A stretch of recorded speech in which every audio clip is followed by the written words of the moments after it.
পৃথিবীর ভিতরে একটা প্রাণী আছে, মাটি ফেরে এই প্রাণীটা বের হবে কিয়ামতের আগে আগে, এবং এই প্রাণীটা মানুষের সাথে কথাবার্তা বলবে, কথা বলতে পারা প্রাণী।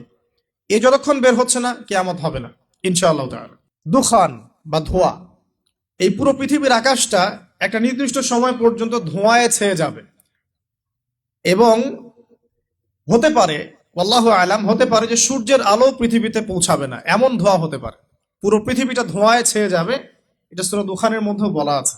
একটা ভূমিকম্প হবে পৃথিবীর পূর্ব দিকে। পৃথিবীর পূর্ব দিক মানে এই যে ভারত, পাকিস্তান, বাংলাদেশ, শ্রীলঙ্কা, ইন্দোনেশিয়া, ঠিক আছে, এই সিঙ্গাপুর, এই যে কন্টিনেন্ট, মালয়েশিয়া, এটা পৃথিবীর পূর্ব দিক। এদিকে একটা ভূমিকম্প হবে। পৃথিবীর পশ্চিমে একটা ভূমিকম্প হবে। পশ্চিম মানে বোঝেন না?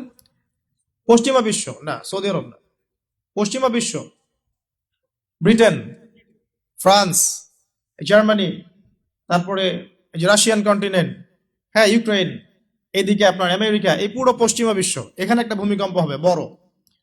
এবং এগুলো এমন হবে যেগুলোতে ভূমি মাটিতে ধসে যাবে, মাটিতে ডুবে যাবে। ভূমিকম্প না, ভূমিধস।